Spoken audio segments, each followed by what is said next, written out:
저번 시간에 이제 통합과학에서 맨 처음 빅뱅에 의해서 우주가 탄생한 거 그거 배웠고, 우주가 탄생했을 때 우주의 원소들이 어떻게 생성되는지, 원자가 어떻게 생성되는지 그 과정에 대해서 배웠는데, 우주에서 가장 먼저 생긴 원자가 수소하고 헬륨.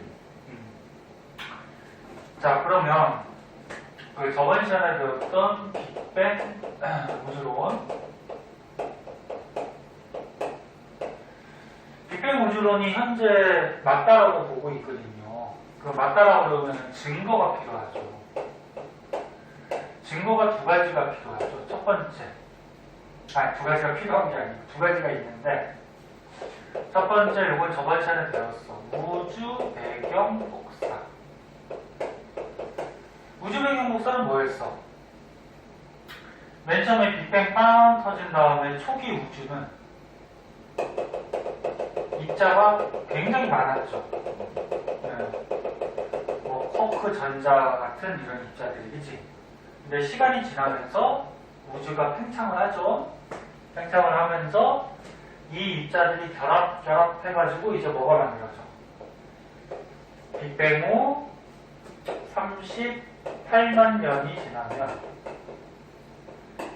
우주의 온도는 팽창하면서 자꾸 내려간다 그랬어요, 그지? 우주 온도 내려가다가 3000 켈빈 정도가 됐을 때, 선생님 적어주는 건 다 알고 있어야 돼. 3000 켈빈 정도가 됐을 때 원자가 만들어졌죠. 원자 중에 가장 먼저 만들어진 원자가 누구? 수소하고 누구? 헬륨. 그치? 원자가 만들어지면서 우주 공간에는 입자 수가 맨 처음 초기보다 많아졌어요, 적어졌어요? 적어진 거지. 그치? 그 복습해봐, 처음이니까 봐봐. 수소 원자는 원자번호 1번이니까 양성자가 하나 있고 겉에 전자가 하나 있다 그랬죠? 이게 수소야, 수소 원자야. 그 다음에 헬륨 원자는 헬륨은 2번이니까 양성자가 몇 개 있어? 2개. 근데 양성자가 2개 있으면 서로 반발하기 때문에, 그러면 이게 뛰쳐나가버리면, 반발해서 뛰쳐나가버리면 원자핵이 붕괴가 되버리죠? 그래서 이 반발력을 완화시켜주기 위해서 중성자가 이렇게 껴있다 그랬어. 그래서 양성자 2개, 중성자 2개가 헬륨 원자핵이 된 거고, 거기에 이제 전자가 몇 개? 2개가 붙어가지고 헬륨 원자가 된 거죠. 그러니까 플러스 양성자가 2개니까 마이너스 전자도 2개가 붙겠죠. 그래야지 중성이 됩니다. 항상 원자라 그러면 중성이야. 중성. 중학교 때도 한번 배웠는데, 이 중성인 원자에서 만약에 전자가 뛰쳐나가면 플러스가 더 세지죠. 플러스가 2개고 마이너스가 하나니까, 그죠? 그럼 이거 양이온이 되는 거죠. 양이온. 이온 배웠잖아요. 이온. 그 다음에 중성 원자에 만약에 바깥쪽에서 마이너스 전자가 들어오면 마이너스가 더 세지죠. 그럼 그 음이온이 되는 거죠. 양이온, 음이온 혹시 기억나? 오래됐냐? 네. 그래서 원자라 그러면 중성이야. 왜? 플러스하고 마이너스가 같으니까. 다른 말로 하면은 플러스 띄는 게 누구야? 양성자죠? 양성자 숫자하고 마이너스 띄는 게 누구야? 전자 숫자가 같기 때문에 원자라 그러면 중성이에요. 그리고 원자핵은 움직여요, 안 움직여요? 얘는 안 움직여요. 무거워서. 전자만 움직여 다니는데, 전자가 움직이다가 아까 얘기했듯이 도망가면, 전자를 잃으면 플러스가 더 세지니까 양이온. 또 전자가 움직여 다니다가 들어오면은 마이너스가 더 많아지죠. 전자가 많아지니까 그럼 음이온. 이렇게 되는 거예요. 그래서 이온이라고 그러면은 중성이 아니야. 플러스나 마이너스. 이해됐니? 네. 그래서 여기서 중요한 거는 맨 처음에 빅뱅 빵 터진 다음에 초기 우주에는 입자 수가 굉장히 많았어. 입자가 너무 많았기 때문에 어떤 입자들이 있었어? 요 안에? 맨 처음에 쿼크하고 뭐? 전자. 이런 입자가 굉장히 많았잖아. 그럼 우주가 생겨났을 때 입자뿐만이 아니고 에너지, 빛도 있었거든요. 근데 빛이 입자에 막 충돌해서 입자가 너무 많으니까 빛이 앞으로 갈 수 있어요? 없어요? 없어요. 그래서 이렇게 갇혀있던 빛. 네? 그런데 38만 년 후 얘네들이 막 결합했어. 그래서 쿼크들이 결합해서 뭐가 됐다 그랬어? 양성자하고 뭐? 중성자. 그 다음에 또 양성자하고 중성자들이 이렇게 결합해서 원자 핵이 된 거죠. 수소하고 헬륨 원자핵. 그 다음에 이 원자 핵에 전자가 들러붙어서 이제 수소하고 헬륨 원자가 만들어진 거지. 그럼 이 원자라는 애는 이 많은 입자들이 붙어 있는 거란 말이야. 그럼 여러 개 입자가 붙어서 원자 하나가 됐으니까 입자 수가 많아진 거니 적어진 거니? 적어진 거죠. 이 알게닌 개수가 적어진 거지. 하지만 덩치는 커진 거지, 그렇지? 얘네들이 막 결합해서 이게 됐으니까, 그렇지? 그래서 입자 수가 감소하다 보니까 사이사이에 이제 빈 공간들이 생기죠. 빈 공간이 생기니까 이 우주 속에 갇혀있다. 즉 직진하지 못하던 빛이 이제 직진을 하면서 빛이 나아갈 수 있었어, 그렇지? 이때 이렇게 직진하면서 나아가는 빛을 뭐라 그래? 이거를 우주 배경 복사라고 그러죠.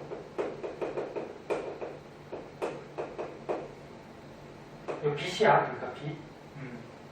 근데 얘가 왜 빅뱅 우주론의 증거야? 옛날에 빅뱅 과학자들이 빅뱅에 의해서 우주가 태어났고 우주 안에서 이런 현상들이 벌어지면서 나중에 이 우주 배경 복사라는 빛이 방출이 됐을 것이다. 나왔을 것이다. 이걸 예측을 했어.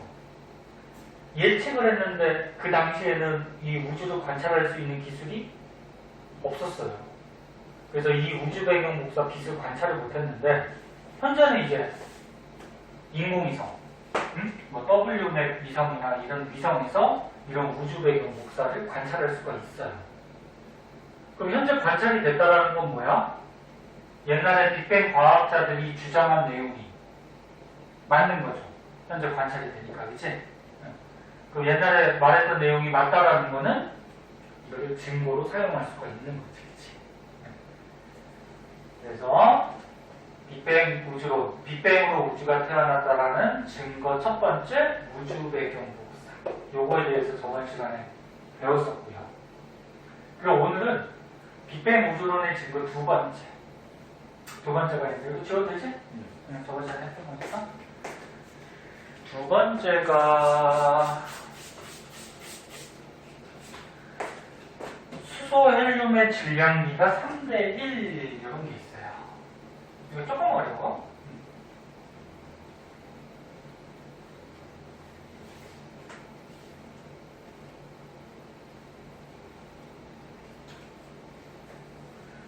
우주에서 수소하고 헬륨이 가장 먼저 생겼다고 했죠?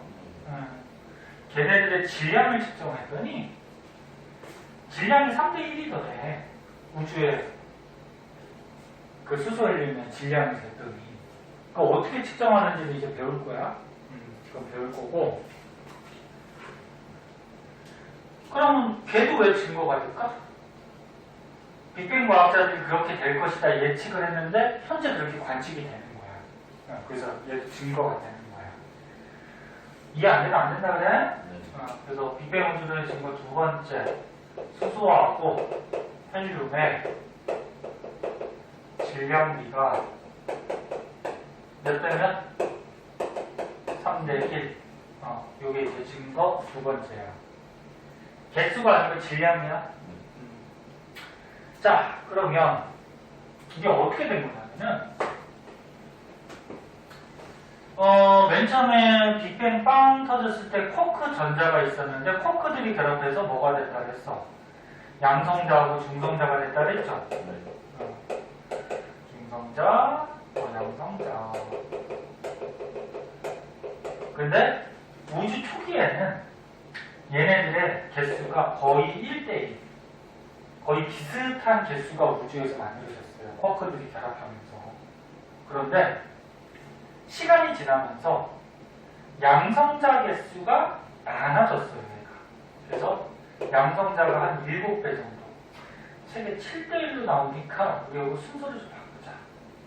헷갈릴 수 있으니까 뭐 어디다 쓰던지 상관없는데 자, 보자. 다시 할게요. 봐봐. 썼니? 썼어? 그러니까 쿼크들이 결합해서 양성자하고 중성자가 만들어진 거야. 양성자는 알다시피 플러스 전압, 플러스 띄고 있고 중성자는 전기를 안 띄고 있죠. 근데 처음에는 거의 비슷한 개수가 만들어졌는데 중성자 개수가 한 7배 정도 많아졌어요. 그리고 왜 많아졌느냐? 그거를 뭐 문제에서 묻진 않는데 이유를 알아주면 좋죠. 이 양성자가 중성자보다 얘가 질량이 좀 작아요. 이거 저번 전에 얘기했나? 중성자가 양성자보다는 질량이 약간 커요. 근데 맨 처음에는 거의 같은 개수가 만들어지긴 했지만 지금 우주가 만들어진 지 별로 안 됐기 때문에 우주 온도도 너무 높고 지금 불안정한 상태야. 그래서 이게 서로 바뀌기도 했어요. 변화. 바뀌기도 했는데 질량 작은 양성자가 중성자가 될 때는 질량이 커져야 되죠. 그럼 뭐가 들어와야 되지. 보충이 돼야지 질량이 커지죠. 근데 에너지하고 질량은 서로 바뀔 수가 있다고 했어요. 요거는 저번 주에 얘기하지 않았니? 얘기했죠? 그게 이제 뭐 아인슈타인의 질량 에너지 공동성이라고 해서 질량하고 에너지는 같은 관계이기 때문에 에너지하고 질량은 서로 바뀔 수가 있어요. 에너지가 있으면 질량을 가진 입자가 생길 수가 있고 질량을 가진 입자가 있으면 거기서 또 에너지가 발생될 수도 있고. 그러면 됐니? 네. 이거는 뭐 빛의 속도는 신경 쓸 거 없고. 그러면 질량 작은 양성자가 예를 들어서 얘 질량이 80이라고 해봐. 중성자도 바뀌었어. 질량이 100이라고 해봐. 그럼 질량이 얼마만큼 더 들어와야 되니? 20. 근데 에너지하고 질량은 서로 바뀔 수 있다 그랬지? 그러면 에너지를 흡수하면 돼. 에너지를 흡수하면은 그거 얼마? 20. 그지? 네. 20의 에너지를 흡수하면은 이게 질량으로 바뀌어서 중성자로 바뀔 수가 있어. 그리고 거꾸로 중성자가 양성자가 될 때는 질량이 100에서 80이 돼야 되니까 20만큼 어떻게 될까? 네. 빼야 되지. 강출시켜야 되지. 그럼 이렇게 바뀔 때는 20만큼이 에너지로 방출이 되면은 양성자로 바뀔 수가 있는 거예요. 이해됐니? 여기까지 됐어? 근데 에너지를 흡수하는 게 더 편할까? 방출하는 게 더 편할까? 이것도 얘기했던 거 안 했나? 한번 봐. 흡수하는 게 편할까? 방출하는 게 편할까? 방출이 편해요. 이게. 왜? 양성자가 중성자가 되려면 에너지를 흡수해야 되는데 우주에 있던 에너지를 이렇게 끌고 와서 흡수해야지 지가 바뀌는 거야. 그럼 에너지 구해와야 되잖아. 그치? 힘들어요. 그런데 중성자가 양성자로 바뀔 때는 어떻게 돼? 지가 갖고 있는 에너지를 버려버리면 그냥 바뀌는 거지. 이거 버려버리면 돼. 그럼 버리기가 더 쉽지. 그래서 중성자가 양성자 되는 과정이 더 쉽게 일어났어요. 그래서 누가 개수가 많아졌다? 양성자가. 이해됐니? 그래서 초기에는 거의 개수가 양성자, 중성자의 개수가 비슷비슷했었는데 양성자의 개수가 이런 원리에 의해서 좀 많아졌다. 그래서 얘를 그림으로 그리자. 그러면 양성자가 7개 우주에 7개, 중성자가 하나. 이런 비율로. 설명하기 위해서 하나 더 그릴게요.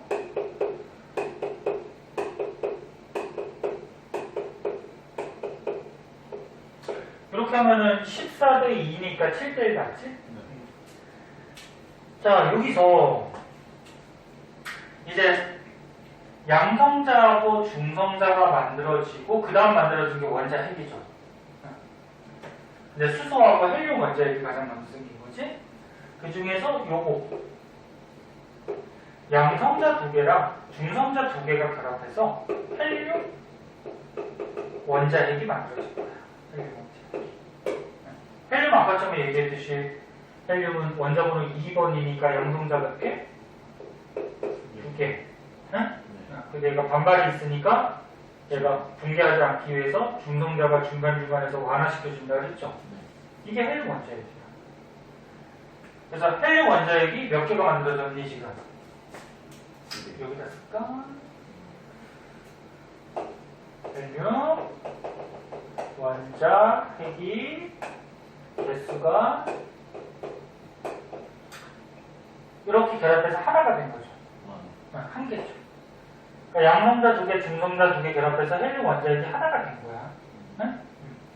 그리고 나머지가 이 나머지 양성자가 각각이 뭐가 되냐면 수소 원자핵이 된 거야. 수소가 몇 번? 1번. 그럼 양성자가 하나. 근데 양성자가 하나니까 반발력이 없으니까 중성자는 필요 없어요. 그치? 네. 그래서 요 각각의 양성자가 그냥 수소 원자핵이 되는 거야. 그럼 이거 개수 몇 개니? 수소 원자핵 몇 개 만들어졌을까? 몇 개요? 하나, 둘, 셋, 넷, 다, 여, 일곱, 여덟, 아홉, 열, 열하나, 열둘, 그치? 그래서 수소 원자핵이 12개가 만들어진 거야. 이해됐니? 그래서 이거는 개수야. 그 얘네들의 이제 질량을 따져보면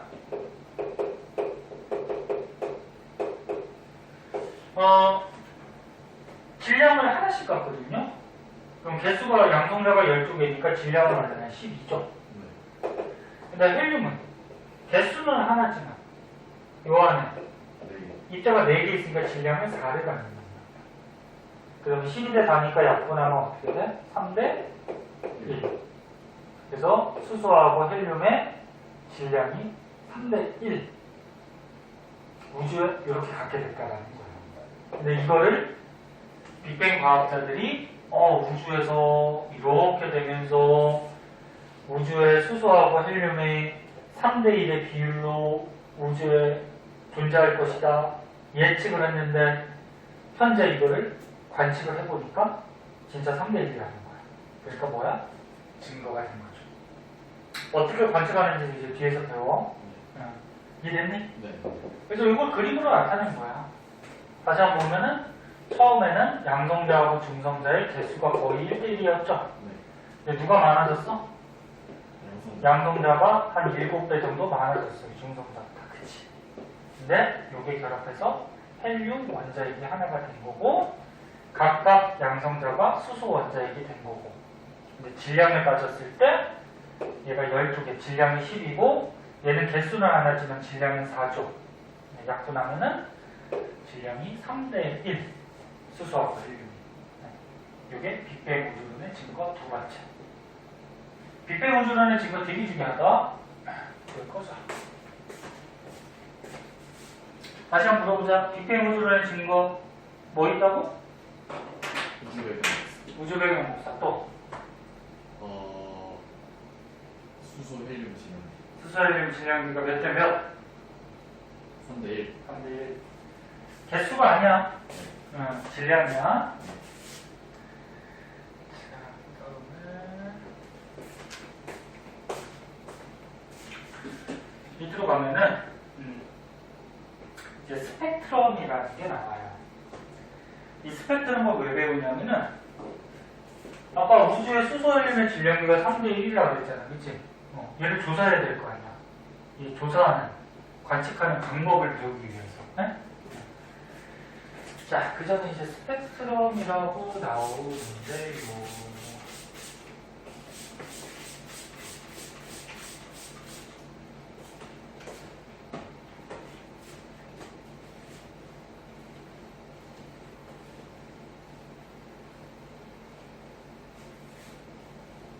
스펙트럼 뭔지 아나? 배웠는데. 들어는 봤지. 네. 책 한번 봐봐. 저는 지울 동안. 응? 뭐라고 써 있어? 한번 찾아봐. 전광기를 통과하는 빛이 파장에 따라 나눠 저다 단 세개 띠. 어렵지 말이. 간단히 얘기해서 빛이 있을 때 빛의 색깔의 띠를 스펙트럼이라고 해요. 그래서 너는 햇빛 같은 거, 햇빛 빛이잖아, 그치?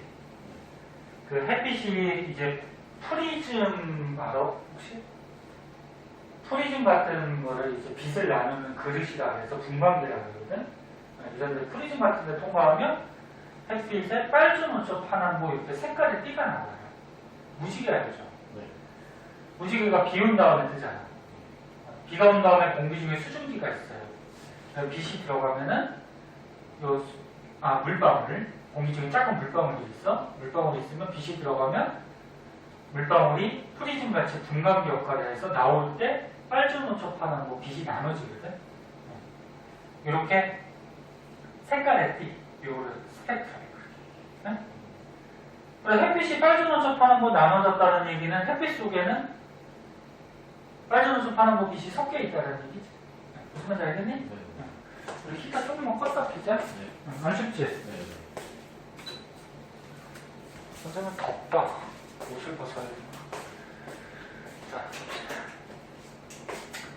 자, 스펙트럼이 종류가 3가지 정도가 있어요. 자, 스펙트럼. 간단히 얘기해서 빛이 있을 때 빛의 색깔의 띠. 빨간색, 파란색 색깔의 띠. 여기 뭐 그림이 나오는데요. 자, 지금 우주에 대해서 지금 배우고 있기 때문에 우주에 별이 있어요. 태양도 별이에요. 별의 뜻이 뭐냐면 스스로 이제 빛을 내는 천체. 빛을 내는 우주에 있는 물체를 별이라고 하죠. 그 별에서 빛이 나와. 근데 지구에서 관측을 하는데 이 별빛이 아무런 방해물질 없이 그대로 지구로 오면은 프리즘 같은 분광기를 통과시키면 여기 있는 그림같이 빨주노초 파남보 모든 빛들이 연속적으로 나타나요. 이 그림같이 이거를 연속 스펙트럼이라고 해요. 연속. 그러니까 스펙트럼 빛의 색깔의 띠가 연속적으로 나타난다. 네? 연속 스펙트럼. 그런데 우주에는 나중에도 또 나오겠지만 이런 가스 덩어리 같은 것들이 있거든. 우주에 원소들이 좀 많이 뭉쳐서 우주에 수소헬륨이 제일 많다고 했잖아. 그럼 수소헬륨 가스 같은 것들이 뭉쳐져 있는 곳이 좀 있어요. 이런 걸 뭐라고 그러냐면 성운이라고 해요. 성운. 별성자이라 구름자. 그러니까 별들 사이에 구름같이 가스가 껴있다. 네? 그러면 이 별에서 별이 빛이 나온다는 건 별이 굉장히 뜨겁죠. 태양같이. 네. 그럼 열을 받아가지고 이 가스 덩어리, 가스가 가열돼요. 뜨거워져요. 그래서 가열돼서 뜨거운 가스, 기체가 되면은 뜨거운 기체는 뜨거운 물체는 빛이 나와요. 어떤 물체가 있을 때 얘가 뜨거워졌다? 에너지가 많다는 얘기죠. 그 에너지가 빛의 형태로 방출될 수가 있어. 그래서 이 별에서 열을 받아서 에너지를 받아서 이 가스가 뜨거워지면은 이 가스에서 빛이 나와요. 가스에서 나온 빛이 이런 분광기 같은 거를 통과했을 때는 이 그림같이 몇 개의 색깔 띠가 나타나요. 시커먼 빛은 없어, 검은 빛은 없어. 그러니까 여기 색깔이 보이죠? 띠. 이렇게 몇 개의 색깔 띠가 나오는데 이런 거를 이제 방출 스펙트럼이라고 해요. 근데 얘가 선의 형태로 나오죠. 방출선 스펙트럼 또는 방출 스펙트럼. 네. 그러니까 얘는 뭐야? 별에서 온 빛이 아니야. 요 가스가 뜨거워져서 요 가스에서 나온 빛이야. 네? 네. 방출 스펙트럼. 그러면 우주에 이렇게 가스 덩어리가 있다고 했는데 우주의 온도는 낮죠. 차가워. 그래서 우주에 저온의 가스 온도가 낮기 때문에 차가운 가스를 이 별빛이 지나가면은 이 가스를 지나간다는 얘기는 가스가 이 빛의 에너지를 흡수할 수 있다는 말이야. 그럼 일부가 흡수가 되고 나머지 빛만 지구로 오게 되면은 요게 이렇게 중간중간에 시커먼 선이 있는 흡수 스펙트럼이 돼요. 얘도 마찬가지 선같이 나타나죠.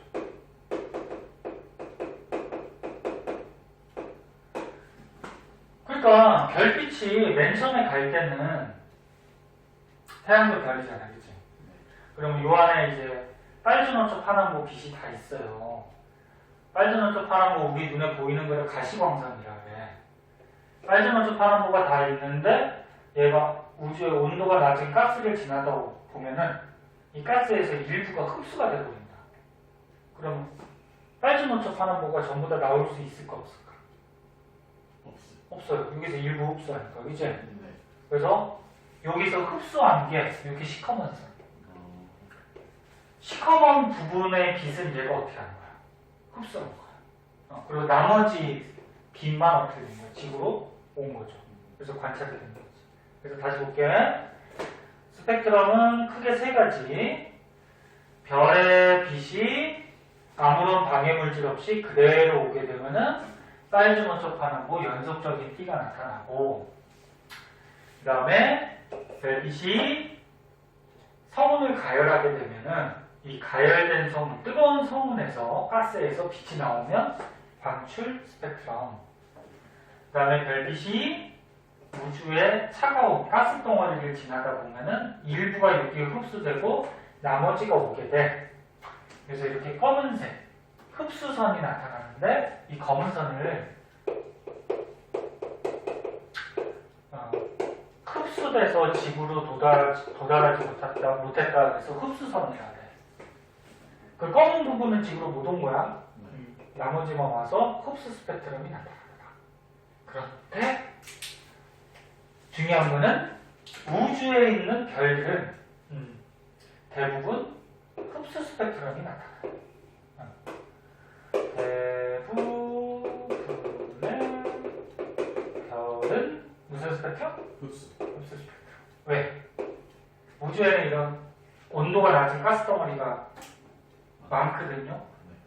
그럼 별빛이 우주에서 오다가 이런 데를 거쳐 온단 말이야. 그래서 흡수 스펙트럼이 보통 나타나. 알겠니? 네. 그럼 여기 책을 한번 보자.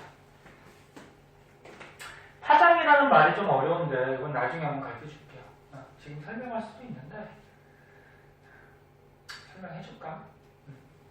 파장도 한번 볼까? 봐봐. 한번 봅시다.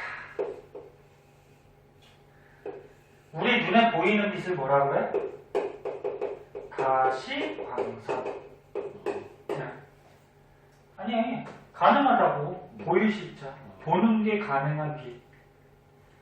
너는 햇빛 중에서는 뭐 자외선, 적외선 이런 거 들어봤죠? 들어봤니? 자외선, 적외선 이런 것들은 눈에 보이지 않아요.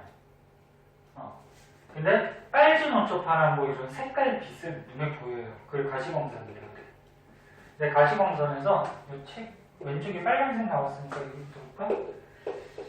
빨주, 노초, 파란보, 빛이 있는데 이 중에서 빨간색이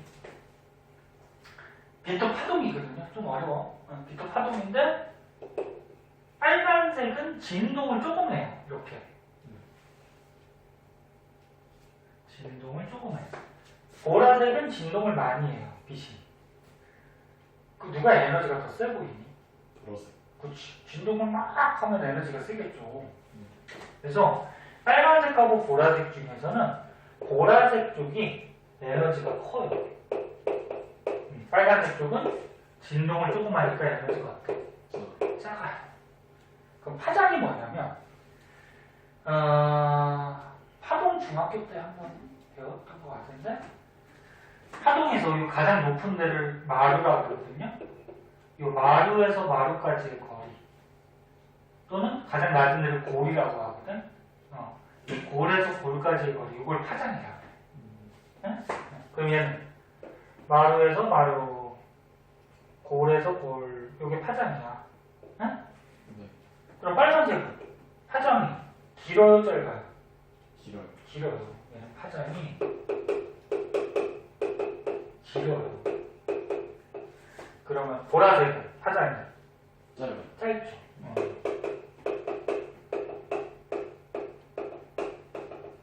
그래서 이 가시광선에서 빨주, 노초, 파남보마다 파장이 다르다는 거야. 빨간색 쪽이 길고 보라색 쪽이 짧고. 그래서 여기 보면 스펙트럼은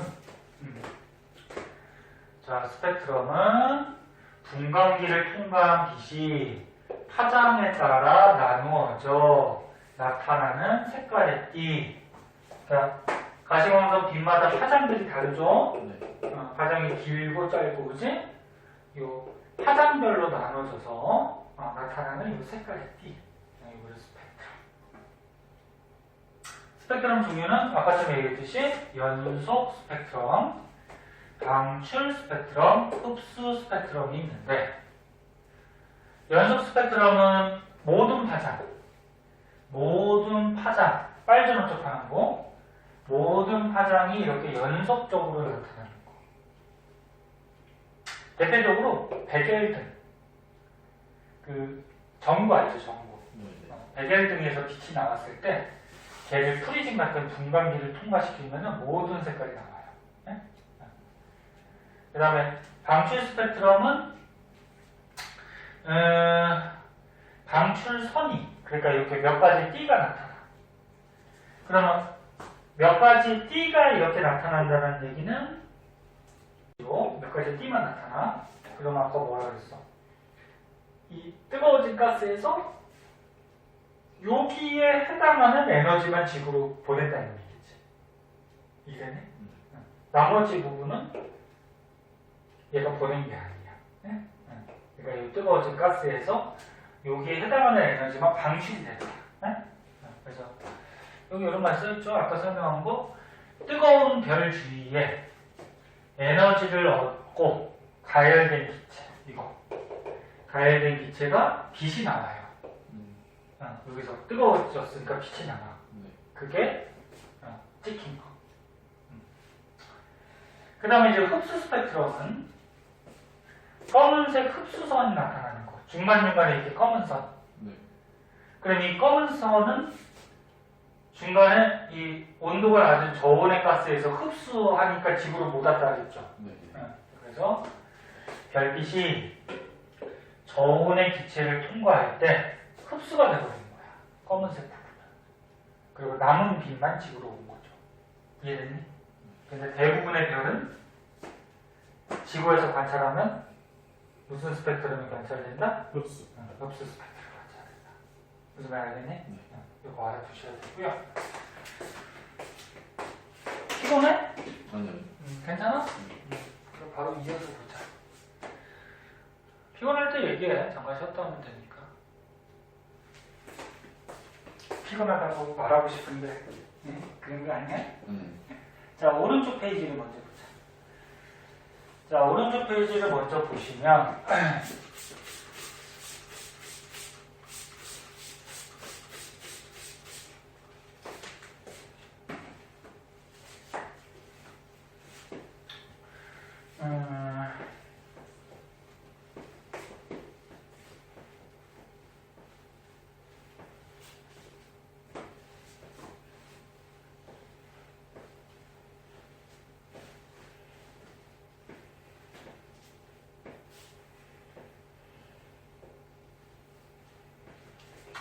칠판 지우는 것도 일이다 진짜.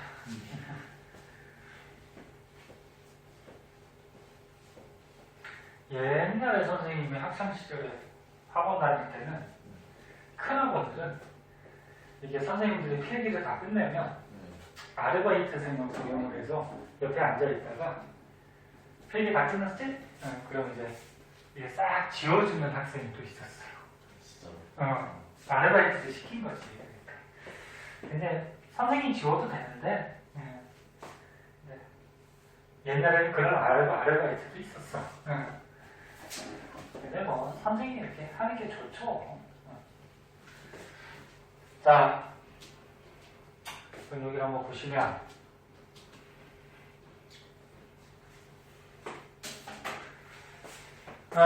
우주에 어떤 별이 있었다고 해봐. 여기 예를 들어서 A라는 별이 있었어. 자, 요거를 우리가 지구에서 이 별빛을 관측을 한 거야. 그럼 A라는 별빛에서 별빛이 오면 아까 뭐라 그랬어? 중간에 저온의 가스 같은 걸 거치면 모든 빛이 다 온다 못 온다? 못 온다. 그래서 무슨 스펙트럼?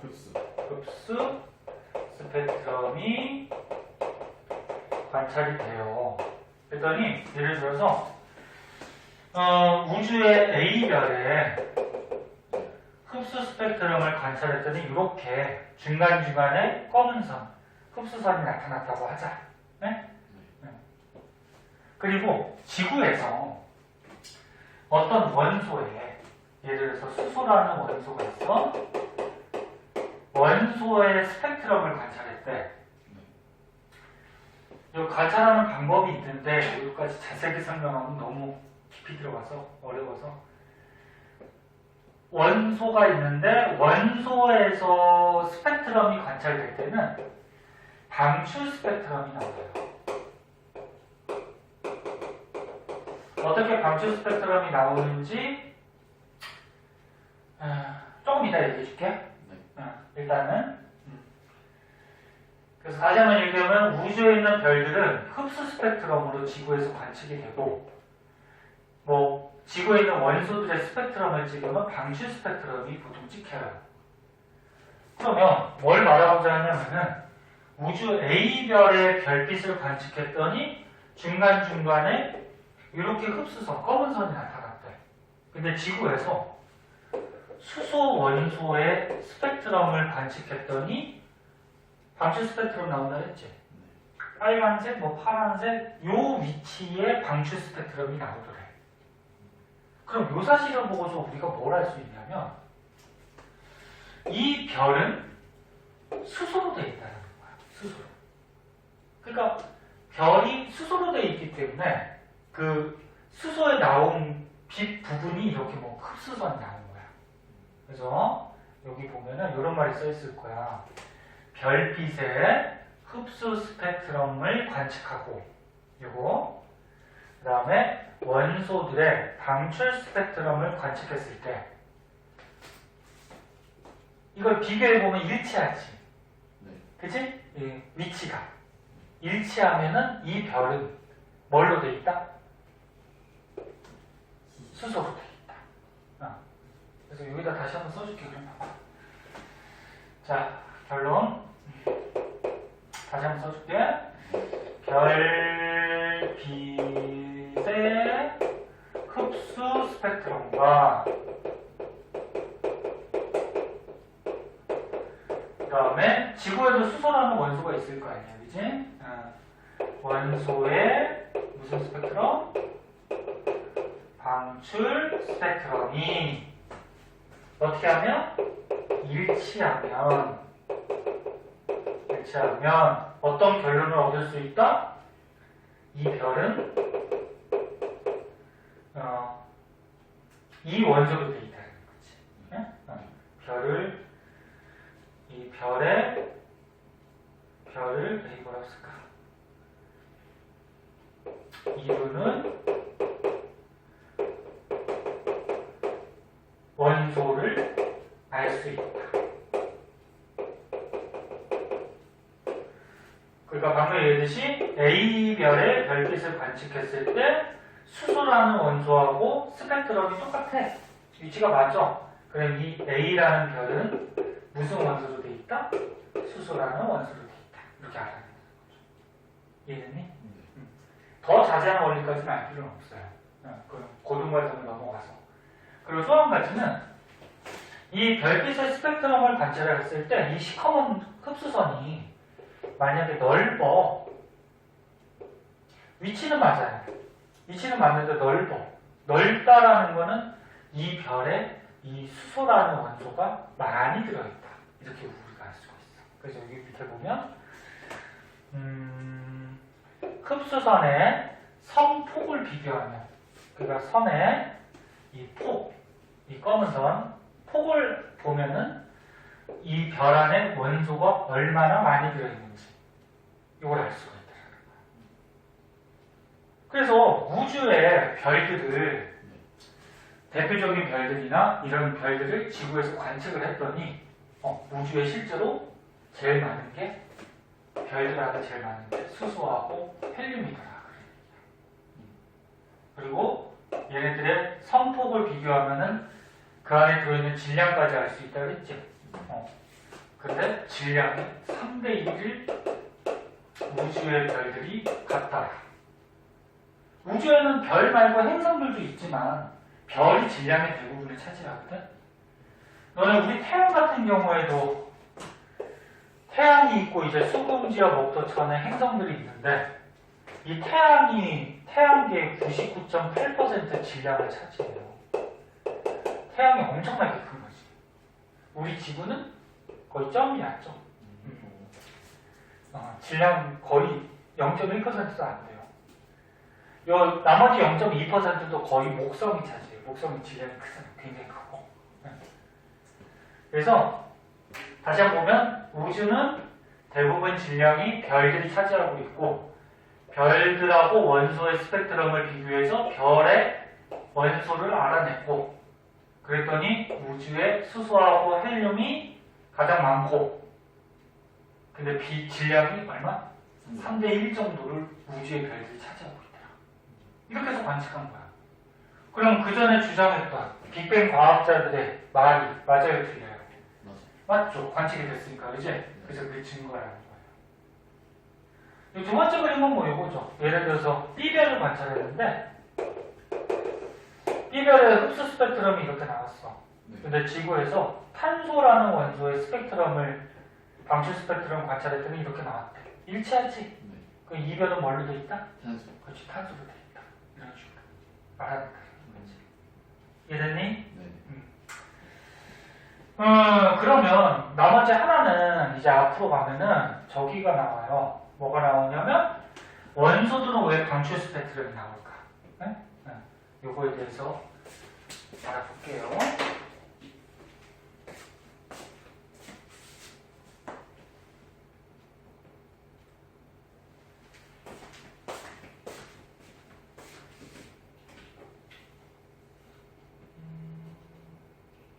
요 밑에 말은 그거야. 선생님 방금 얘기한 거. 빅뱅 우주론에서 예측한 게, 네? 실제 다양한 별빛의 스펙트럼 분석했더니 맞더라. 그래서 예측한 값하고 관측한 값이 일치하니까 이게 빅뱅 우주론을 지지하는 증거다. 무슨 말인지 알겠죠? 네. 잘 알아들으니까. 그 다음에 앞으로 오면은 이것도 조금 어려운데,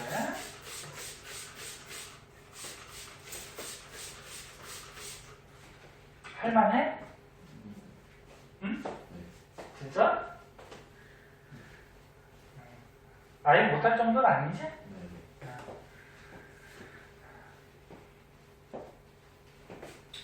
고등학교 내용들이 중학교하고 조금 차원이 다르게 좀 많이 어려워요. 그리고 이 고등학교 1학년 과정이지만 2학년, 3학년 때 올라가면은 많이 어려워지겠지? 그치?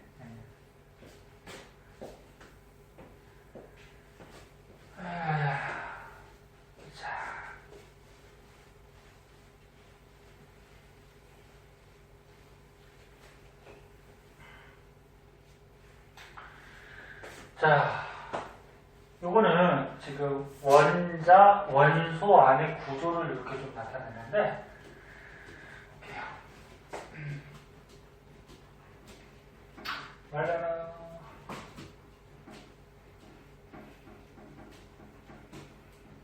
아, 칠판을 다른 걸로 바꿀 거야. 물 말리려고 이거. 먼지가 안 나서 좋긴 한데. 다른 학원들은 뭐 쓰니? 다 분필. 그 먼지라는 분필? 다 눌러줘요. 이걸로 해? 네. 이걸로? 네. 오, 그래?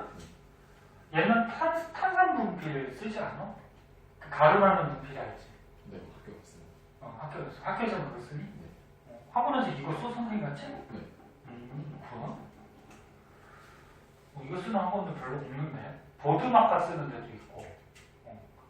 그다음 물백목이라 해서 이렇게 물 액체가 나와서 쓰는 것도 있고. 그 탄산 분필 가장 많이 쓰긴 하는데.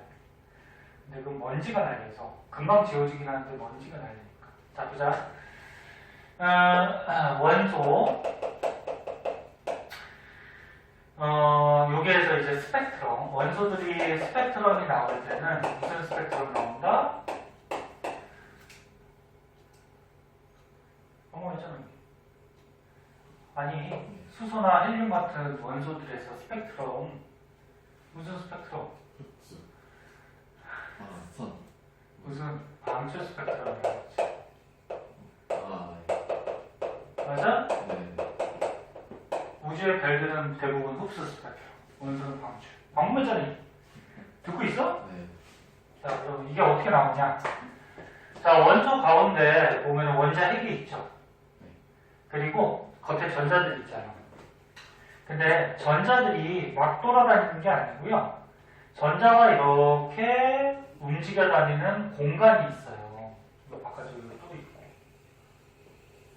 요거를 가지고 뭐라고 했냐면은 마치 껍질같이 생겼잖아. 네. 그래서 이걸 이제 전자 껍질, 전자가 돌아다니는 껍질이다. 이렇게 얘기해. 지금 3개만 그랬지만 계속 있어요.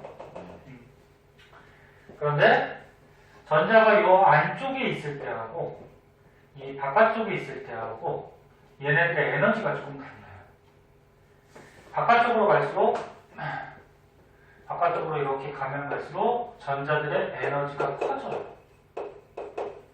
그럼 거꾸로 얘기하면은 가장 안쪽에 있는 요 전자 껍질에 전자가 있을 때가 에너지가 어때? 작다라는 거야. 응? 바깥쪽으로 가서 에너지가 커져. 네. 전자들이 갖고 있는 에너지가 되게 중요한 거 나중에도 계속 나와. 그러면 이 전자가 안쪽에 있던 전자가 이렇게 바깥쪽으로 옮겨갈 수도 있어요. 옮겨가려면 여기가 에너지가 작으니까 에너지를 예를 들어서 한 30이라고 하자. 이 전자가 이 에너지가 예를 들어서 한 100이라고 하자. 그럼 얘가 이렇게 바깥쪽 껍질로 옮겨가려면 에너지 흡수해야 돼, 방출해야 돼? 흡수해야 되죠. 얼마를? 70. 그치. 얘는 에너지를 흡수해요. 70의 에너지. 숫자는 예를 든 거니까 외우고 그런 거 아니야? 네. 에너지를 70을 흡수해야지 100이 될 거 아니야. 그래야지 올라가겠지. 그치? 네. 그럼 이때는 에너지를 흡수한다? 그럼 이때는 흡수 스펙트럼이 나와요. 그러니까 요 에너지에 해당하는 부분이 시커먼 선. 이렇게 빛을 흡수할 때는 중간에 이렇게 시커먼 선, 흡수선이 나타나요. 흡수선. 다시 얘기하면 에너지가 낮은 껍질에서 에너지가 높은 껍질로 옮겨갈 때. 요거를 책에 보면 에너지 준이라고 써 있죠. 네. 그러니까 안쪽이 전자 껍질이 에너지가 낮죠. 준위가 뭐냐면 뭐 순서라고 보면 돼. 순서. 네? 그러니까 안쪽이 에너지 준위가 낮은 겁지. 바깥쪽으로 갈수록 에너지 준위가 높은 겁지. 이렇게 되는 거지. 그럼 이제 바깥쪽에 왔어. 전자가. 너 에너지가 큰 게 안정할까? 작은 게 안정할까? 너 크면은 너 에너지 많으면 어떻게 돼? 막 에너지가 철철 넘쳐. 막 뛰어다니고 막 돌아다니고 그러잖아. 근데 너가 밥도 못 먹고 에너지가 별로 없어. 그럼 어떡해? 그냥 누워있지, 가만히. 어떤 게 더 안정해 보이니? 그걸. 그냥 비유한 거지만, 에너지가 작을수록 안정해요. 그래서 입자들도 어떻게 돼? 분자나 뭐 원자 이런 입자들도 에너지가 크면은 운동을 굉장히 빨리 하죠. 근데 에너지가 작으면 천천히 움직이겠지. 네? 그럼 어떤 게 안정해 보여? 그래서 에너지가 작은 게 자연현상에서는 안정한 거예요. 에너지가 크면 클수록 불안정해져. 여기까지 이해됐니? 그러면 만약에 전자가 이렇게 올라와 있어. 에너지가 커졌지? 그럼 불안정하겠지? 그럼 지가 안정해지려고 다시 내려가요. 여기가 빈 공간이 있으면 다시 내려가. 그럼 내려갈 때는 에너지가 70이었는데 바깥쪽이 내려가면 30이 돼야 되잖아, 그치? 그래야지 내려가겠지. 그럼 이때는 에너지를 어떻게 해? 방출하겠죠. 얼마를? 40. 그렇지. 여기 100이었지? 그럼 여기도 얼마야? 100이어야지? 에너지를 방출하는데 70을 방출해야 되겠지? 이때 요 방출된 게 방출 스펙트럼으로 찍히는 거야. 그러니까 요때 방출한 에너지에 해당하는 빛이 여기 잘 안 보이지만 색깔로 찍히는 거야. 이렇게. 네? 이거 책이 너무 흐리네. 아무튼 여기 색깔로 이렇게 찍히는 거야, 빛이. 네? 이해됐니? 자, 그래서 원소들은 전자가 안정한 상태에서 불안정한 상태, 에너지 준위가 높은 곳으로 올라갈 때는 에너지 흡수하니까 흡수 스펙트럼. 그다음 바깥쪽에 에너지 높은 상태에서 낮은 쪽으로 내려갈 때 에너지 방출할 때는 방출 스펙트럼. 근데 전자들이 바깥쪽에 있으면 안정해, 불안정해? 뭐 이쪽이나 이런 데나 바깥쪽에 있으면 불안정하지. 에너지가 크니까. 그러니까 자꾸 어떻게 해? 자꾸 내려가. 지가 내려갈 수 있으면. 안정해지려고. 세상의 모든 건 안정해지는 방향으로 바뀌는 거야. 야, 지우개가 이렇게 세워져 있으면 안정해, 불안정해? 불안정하니까 지가 어떻게 해? 넘어지는 거지. 안정해지려고 지가. 사람이 서 있으면 안정해, 불안정해? 불안정하니까 앉는 거지. 그러니까 앉아도 또 불안정하면 어떻게 해? 눕는 거지. 그러니까 누울 때가 제일 편하잖아. 그러니까 세상의 모든 건 다 안정한 쪽으로 바뀌어요. 네? 그러니까 얘가 바깥쪽에 있으면 지가 안정해지고 자꾸 들어와. 들어올 수 있으면. 그럼 들어올 때는 무슨 스펙트럼? 방출 스펙트럼. 그래서 원소들은 무슨 스펙트럼이 보통 나타난다? 그렇지. 흡수가 나타날 수도 있어요. 얘가 만약 올라갈 때는. 무슨 말인지 이해하니? 네. 자, 그래서 뭐 이런 내용들이 거기 나와 있으니까 한번 읽어보도록 하시고요. 오늘 별거 다 배웠어. 승찬이가 이해를 잘해서 빨리 했는데, 자 이제 보면 문제가 있을 거예요. 여기 15쪽의 문제. 요거 먼저 풀고 모르는 거 해석하자.